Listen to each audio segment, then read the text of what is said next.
I've seen people torn apart in alleys with their mouths still open in prayer.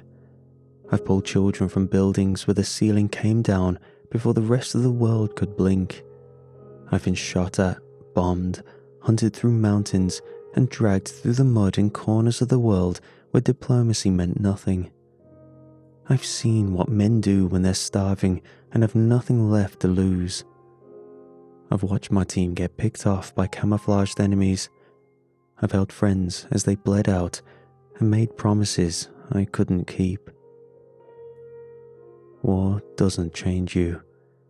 That's a lie people tell themselves to explain what they've become. War shows you what you already were. If there was fear inside you, it pulls it out. If there was rage, it makes it louder. I stopped being surprised a long time ago. And that's exactly why they picked me. They called us Phantom Echo. On paper, it doesn't exist. We weren't Navy or Rangers. We weren't Recon or Delta. We were the ones who got sent when all the regular tools broke. When whatever needed to be handled wasn't the sort of thing anyone could know about. I didn't ask too many questions.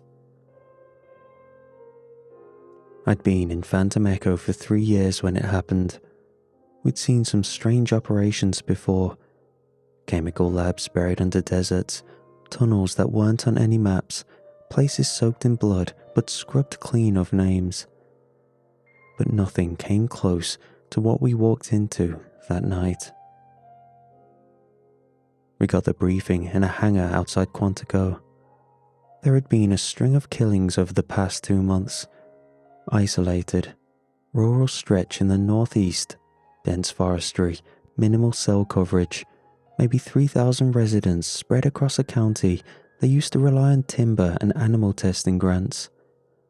The facility in question hadn't operated in over a decade. It had been tagged for demolition twice, but nothing ever came of it. Locals referred to it as the doghouse, which told us enough about what went on in there. 2 deputies were sent in after someone called about movement inside. Neither one reported back. When dispatch tried to reach them, radios were dead. That would have been enough to raise concerns anywhere else, but in a town like that, things fall apart without anyone noticing. So they sent backup. 10 more went in, same facility. No one heard from them either. That's when we found out it had hit the desk of our handler. She didn't say much. She never did. Just told us the official story was that it was a missing persons case, local law enforcement still handling it, and there was no federal involvement unless a body turned up. But some of those missing officers weren't strangers. One had served with Ruth before retiring into a small-town police work. Another had trained with Nolan when they were still in the Corps. We pushed back hard, told command we had enough ties to justify insertion, told them we didn't trust local resources to manage whatever was happening inside that building. There was hesitation. They gave us the usual boilerplate about overstepping jurisdiction, about optics, about resource allocation. But we kept pressing. Eventually, they gave us a single directive. Go in quiet, observe, report, and get out. We came in under a thick canopy of early fog. The dirt road up to the warehouse had been overtaken by weeds. Gravel kicked into furrows from where cruisers had pulled off in a rush. We rolled up in 2 matte black Suburbans, the most technologically advanced Phantom Echo transport. The vehicles coasted to a stop in silence, engines off the second wheels touched the outer perimeter. We ran cold. That meant we weren't using lights to start with. If something was watching from inside, we weren't going to give it a head start. There were 3 cruisers parked haphazard across the lot. One was angled sideways, halfway across a patch of overgrown moss concrete. Driver door hung open. Another had its rear light still pulsing red through the mist, casting slow, bleeding strobes against the trunks. "Spectre 1, dismount," I said into comms, voice low but steady. "Spectre 2 on me. 3 and 4 take rear approach. 5, 6, hold perimeter until breach confirmation." Acknowledgements clicked back immediately. We moved clean. Spectre 2 came up on my left. Ruth. Quiet, focused, always squared away. Spectre 3 and 4 joined us, and we peeled off behind the building, boots crunching lightly against frost-dusted gravel. 5 and 6 stayed near the vehicles, rifles shouldered, scanning the tree line. Nobody said a word beyond call-outs. That was how we operated. The warehouse stood 3 stories tall, though the upper floor looked partially collapsed. Grey cement siding, stained in vertical streets from rain and time. A rusted loading dock door was sealed shut by a chain that had already been cut. Bolt cutters still sat nearby, blades rusted at the hinge. The main entry was a double-wide security door with one panel cracked open about 2 inches, long enough to get a boot in. I raised my fist, held it for 2 seconds, then dropped it forward. Breach signal. We flowed in smooth, formation tight, rifles up, muzzles low but ready. Interior was cold, stale. The scent of mold hit first, then dust. We swept left and right, corners, ceiling, undershelving. Light beams moved in unison, cutting through darkness with surgical rhythm. "Spectre 1, first floor clear on entry," I said, pressing the mic clip to my shoulder.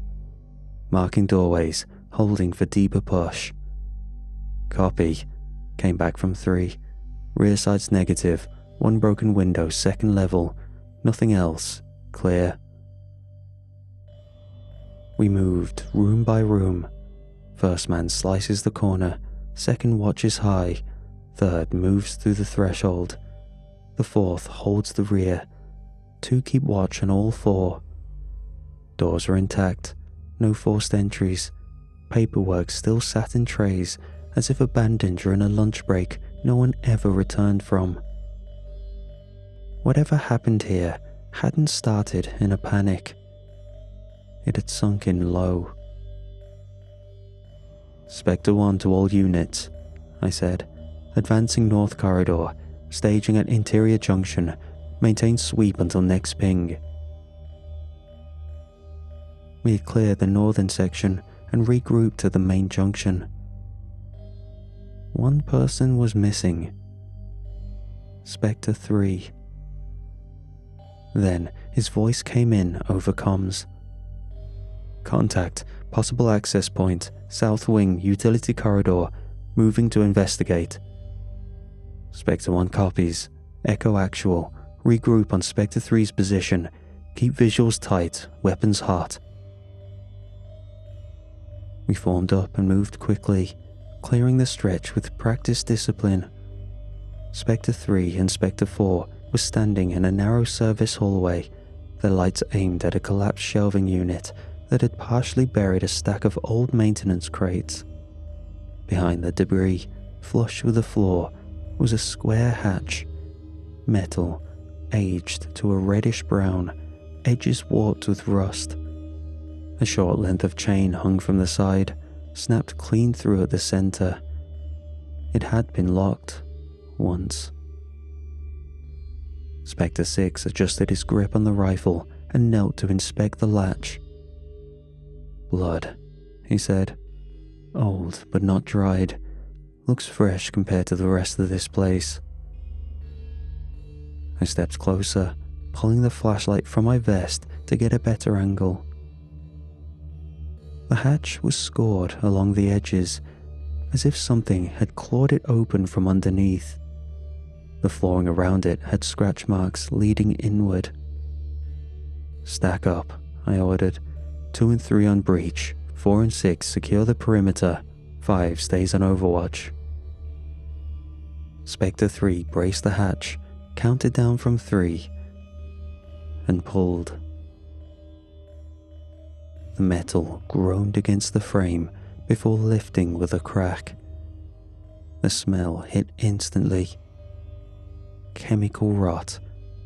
Beneath that, something else, sharp and oily, biting at the back of the throat. We dropped chem lights into the dark below and waited for them to settle. They clinked against concrete, revealing a vertical shaft with rebar, studded rungs bolted into the wall. Spectre 2 went first, then me, then the rest. The air grew colder the further we dropped. My boots hit the basement floor with a sharp slap. The walls were a mix of bare concrete and panels of old surgical tile, greenish grey, cracked in places. There were drains spaced every few meters. The whole place had been designed for runoff. One main hallway stretched forward, framed by doorways on either side.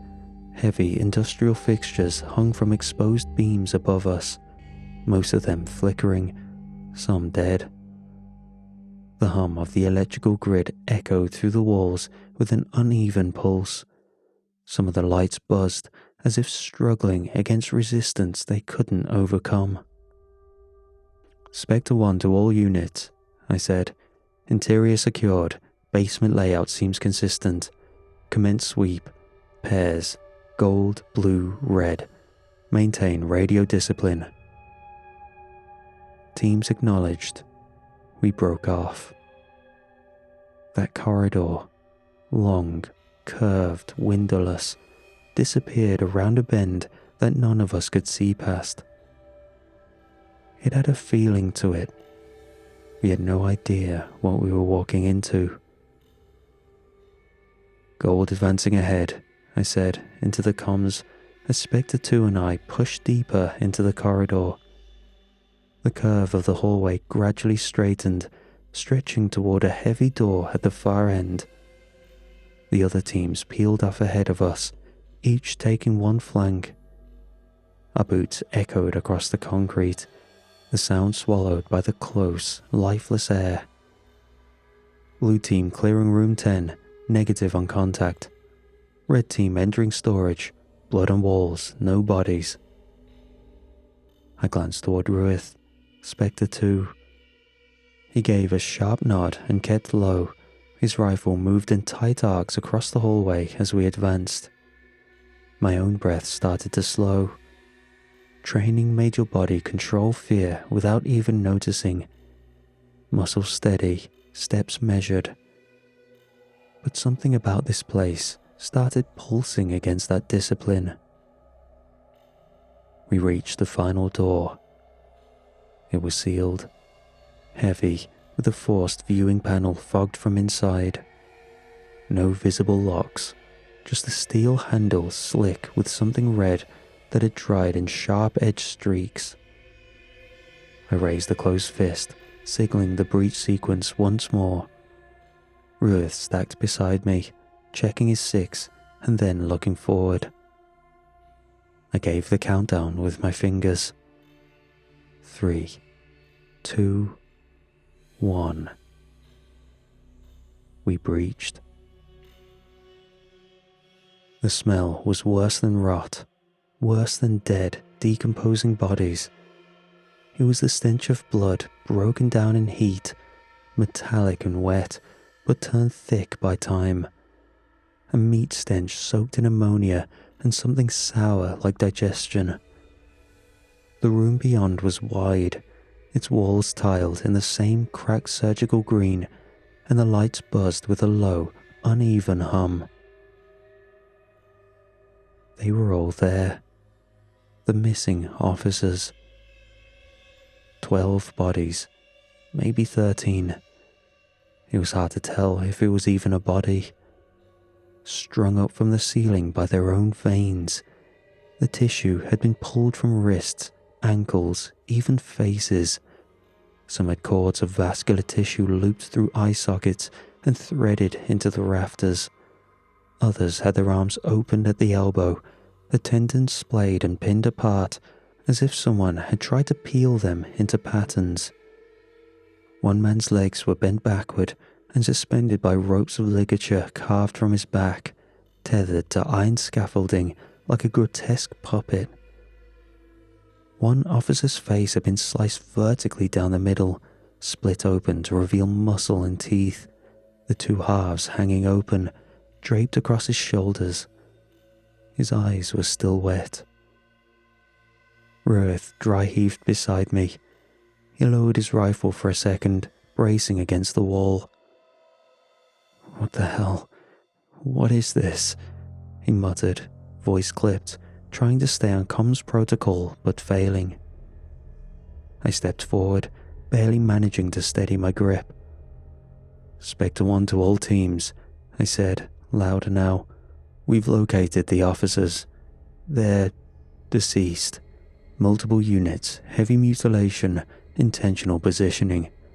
This is a kill site. Repeat, this is a..." A burst of screaming cut across the radio. Sharp, violent. Gunfire immediately followed. Rapid bursts, some automatic, some staggered and wild. "Contact, contact! Red team has movement. Blue team, we're hearing the fire. Red, report."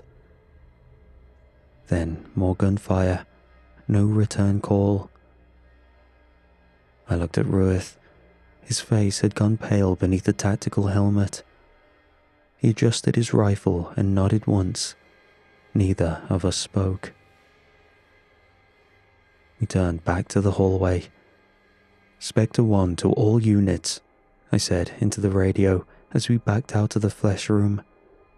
My voice was steady, but I could feel the tremor at the edges. "We need a regroup. Repeat, we are regrouping. Meet at center corridor, intersection of sectors. We seem to be compromised." "Copy that," came from Blue Team.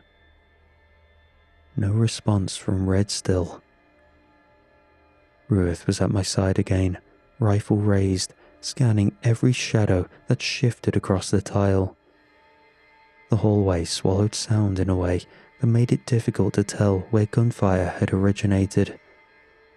Somewhere ahead, but muffled, smothered by the bend in the corridor. My boots struck the concrete with a hard rhythm, and I could hear Ruth's breath catching beside me in short, sharp pulls. We cleared the first curve and spotted Blue Team moving fast toward us. Two silhouettes framed by flashlight spill, their beams cutting through haze that hadn't been there before. There was condensation gathering along the walls, smeared in wide, greasy arcs. The air had grown denser, thicker, as if something had shifted in the pressure around us. "Blue Team, status?" I called out. "Negative contact visual," came the response, hasty and clipped. Something moved across the hall. No silhouette, but the lights went out for 2 seconds. Full blackout. Red Team hasn't responded. We passed their last known location. No visuals, no bodies. We fell into step. Blue Team at the front now, Team Gold trailing behind. Formation was loose. Tension had crept in without anyone admitting it. Every rifle was up, safeties off. We didn't wait for full regroup. The priority had shifted. We needed eyes on Red, and fast. The hallway's second curve was just ahead, cutting off our view past a column of load-bearing wall and a row of sealed doorways.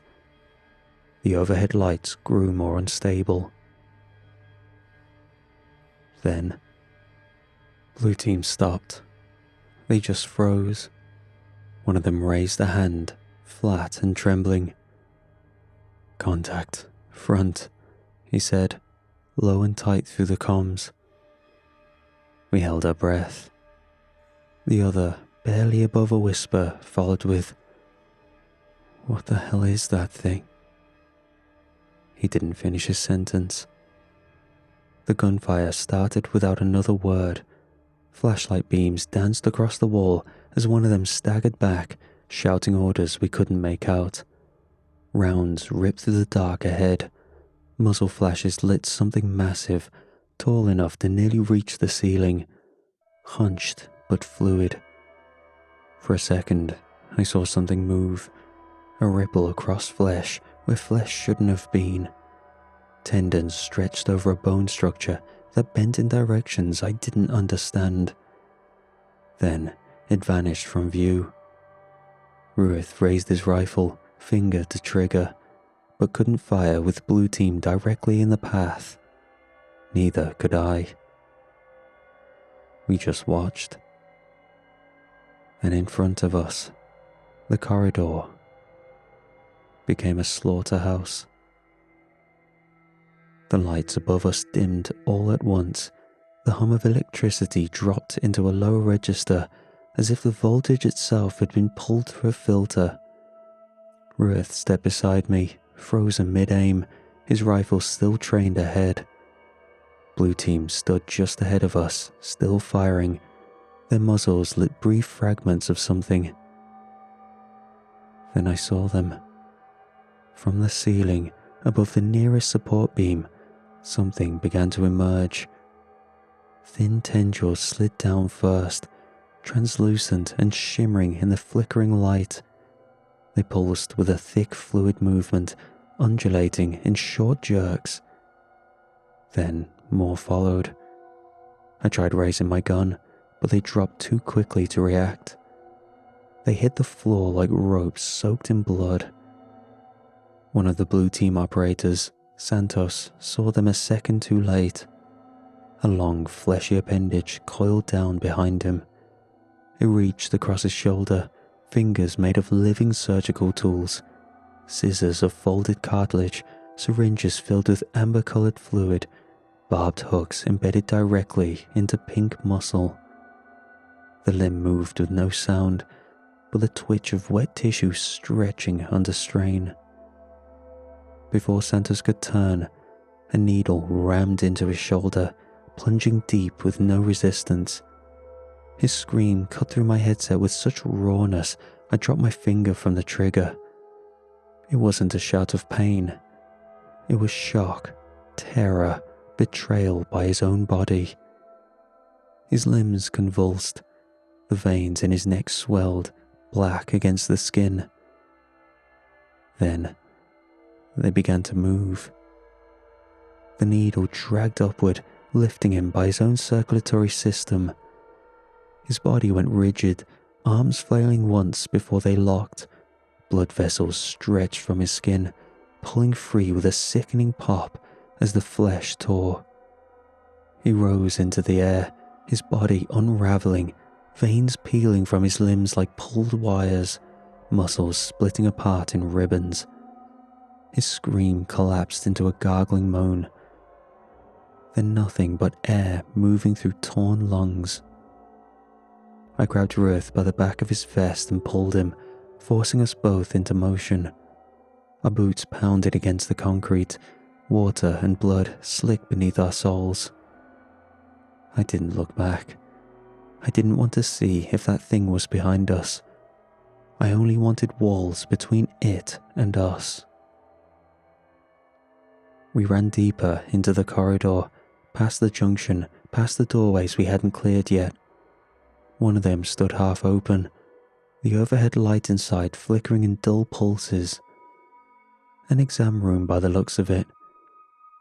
I swung through first, rifle up, eyes cutting across every shadow.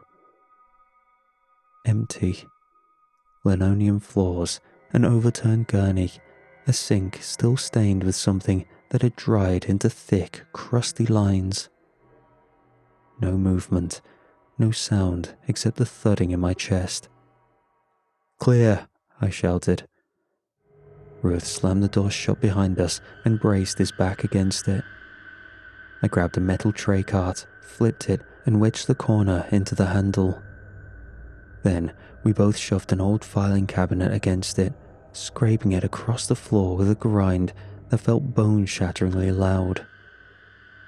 But we didn't have options. The lights above us blinked again, slower now. The ceiling fixture pulsed once, then went dim. We were left in the dull wash of emergency lights lining the floor, casting everything in weak red that made our skin look bruised. Ruiz's mouth was open. He was trying to catch his breath, but nothing came steady. I wasn't doing any better. My own lungs felt dry, hollow, as if the air had thickened around us and refused to be taken in. We scanned the room again, this time looking for cover. The cabinets wouldn't do, neither would the table. I spotted a storage closet on the far wall, the handle slightly rusted but still intact. I yanked it open. Shelving lined the inside. We climbed in and shut the door behind us. There wasn't enough space to sit. We crouched, shoulder to shoulder, back against the steel wall. I could feel Ruth trembling beside me. I didn't blame him. My hands were shaking too. Then we heard it. Footsteps, or something similar at least. The floor groaned beneath the weight of each one. Whatever it wasn't rushing. One step, then another, then a pause, then more, back and forth, again and again. It wasn't searching. It already knew where we were. We didn't move. Our eyes stayed locked on the sliver of red light under the closet door. There was no mistaking what we were hearing. It was waiting. Twice, something dragged across the doorframe, metal scraping on metal, then something softer, a sound that reminded me of wet skin sliding against tile. The handle never turned, the door never budged, but it stayed there, breathing. Ruith leaned in close, his mouth almost against my ear. His voice was cracked and dry. "We need to go. If we sit here, we're done. You hear it. It's out there, waiting. It's gonna get in eventually." I turned my head just enough to meet his eyes. In the dim red light, he looked pale and soaked with sweat. His hands trembled around his rifle, not from fear, from helplessness. "If we move," I whispered, "we die faster." Ruth shook his head just once. "We can't stay here." I leaned forward, voice even lower now. "You saw what happened. I watched Santos dump an entire drum of 7.62 into it, full auto, chest, arms, center mass. It didn't even seem like whatever they were shooting at slowed down." I paused. The footsteps started again. I don't know if it feels pain. I don't know if it sees in the way we do. But I know bullets don't stop it. We try to run. It hears us. You go out there, Ruth. You know what happens. Ruth looked away, jaw clenched tight. Ruth tapped my leg once, then again. I looked at him. His eyes were no longer panicked. Something in him had hardened. The sweat was still there, and his chest still moved fast. But his face had gone quiet in a way that I had seen before. A decision had been made. "I've got a flash," he whispered. If I throw it far enough down the hall, draw it forward, I can loop back around, pull it away from this side. No, I said immediately. My voice was sharp, louder than I meant. I pulled it back in time. You won't make it. I might, he said. If I wait for the exact moment between steps, I can time the throw, make the move before it resets, get far enough before it hears the echo off the tiles. You won't make it, I repeated.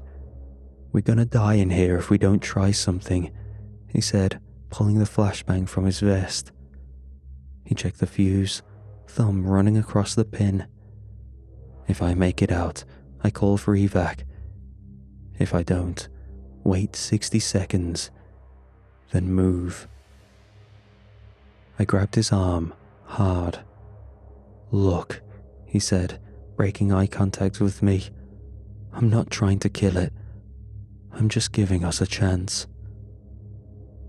I didn't let go of his arm. For a second, we both sat there, frozen. Then he pried my fingers off, one at a time, and pushed the door open just wide enough to slide through. He paused once in the gap, rifle slung, flashbang in hand. 60 seconds, he said. Wait for the pop. The door clicked shut behind him. I counted the seconds in my head, but I never made it to 10.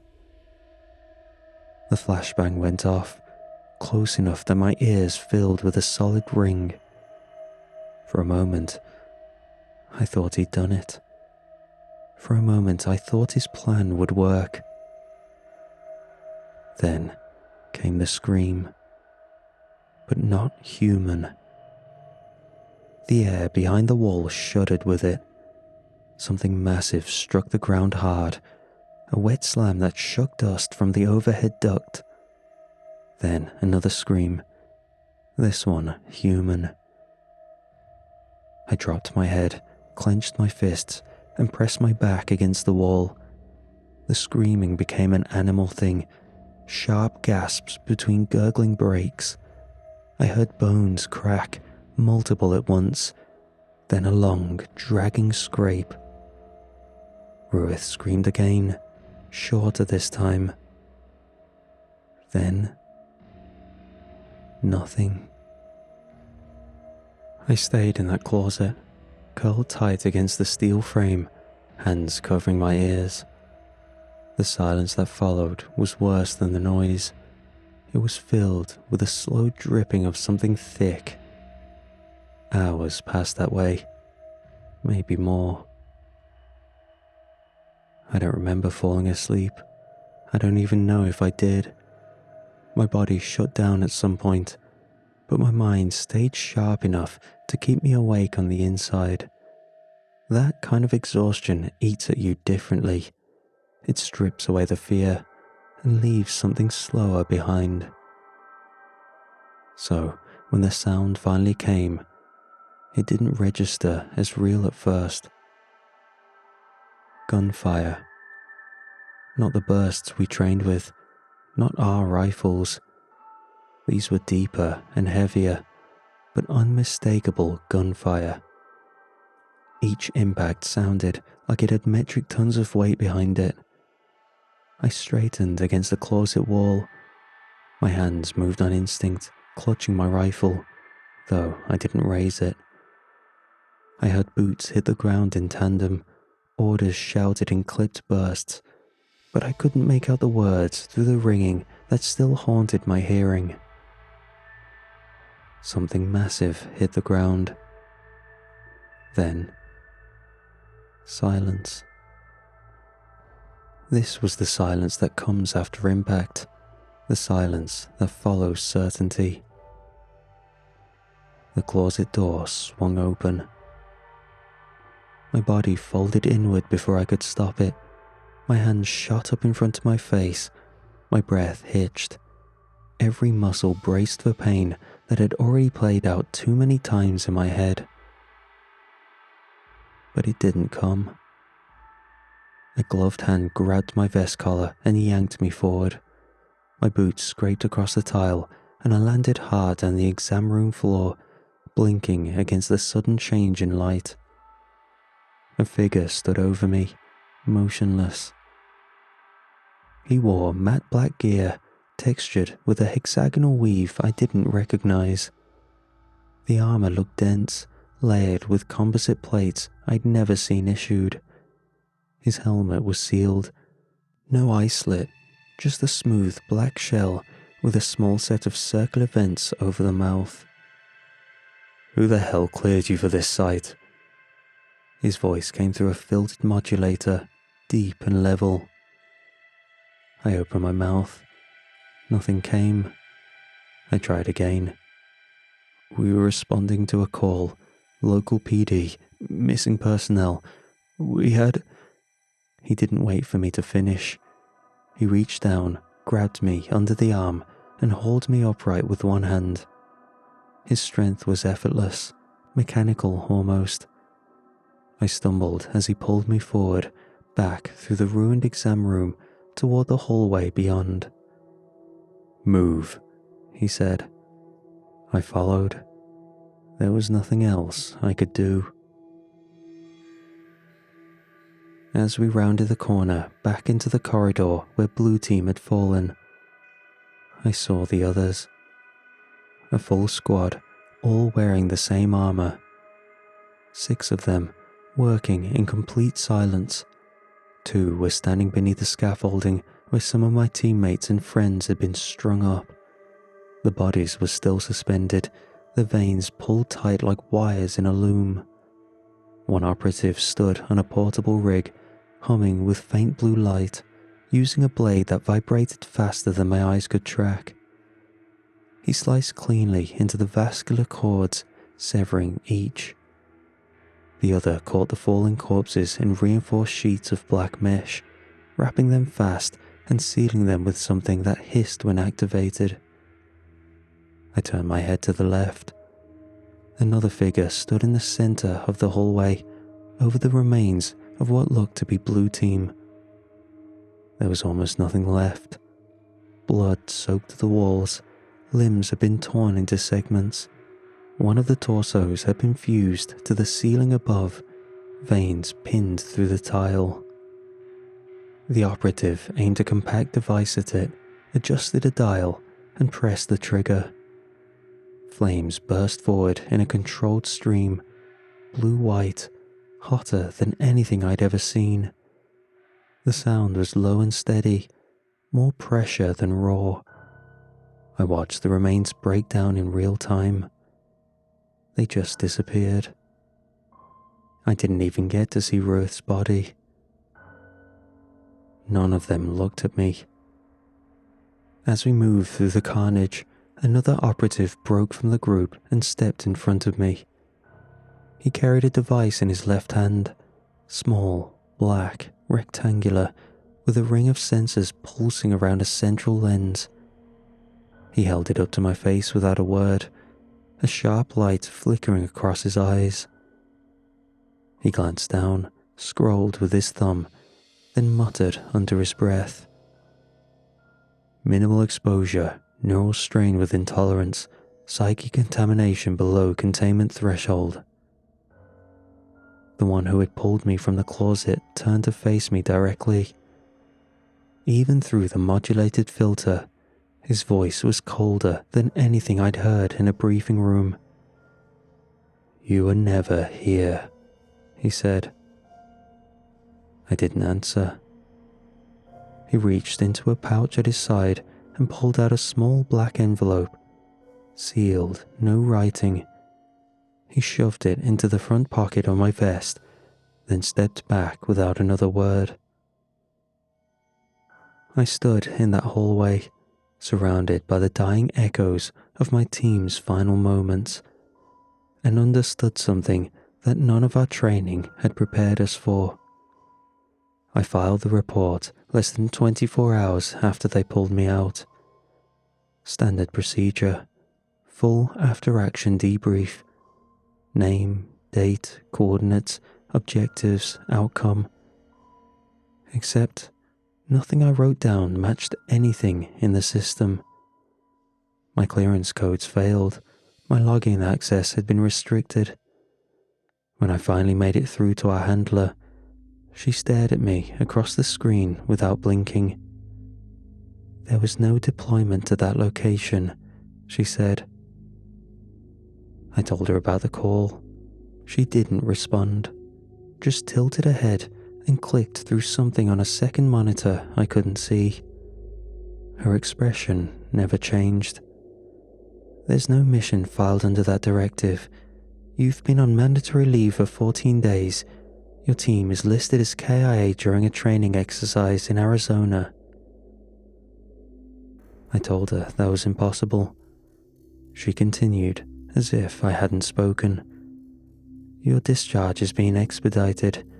We'll have a transport arranged within the hour. Further questions can be submitted through the medical review board.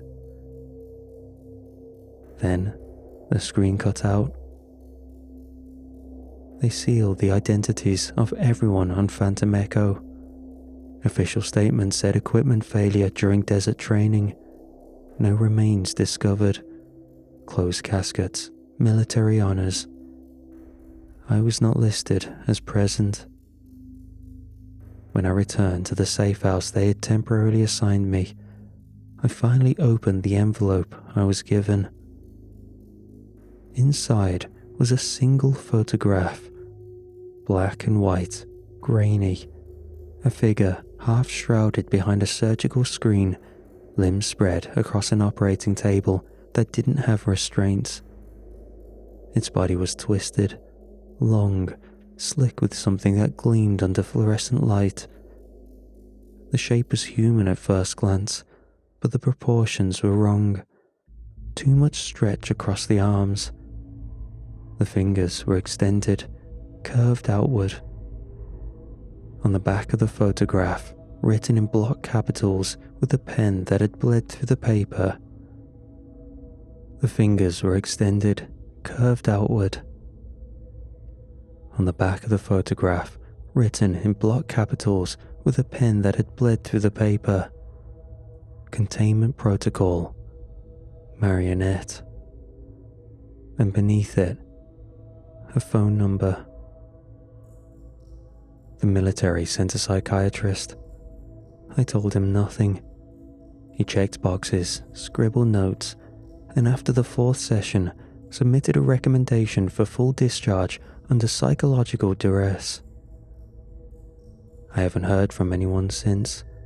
I haven't heard from my handler, and all agencies screen my calls. I called the number given, and it was an arrangement to join a private military, presumably the team who came in and rescued me. Deep down, I want out, to put this life behind me. But I have a feeling that if I don't join, I'll disappear. KIA during a training exercise, and scrubbed from all records.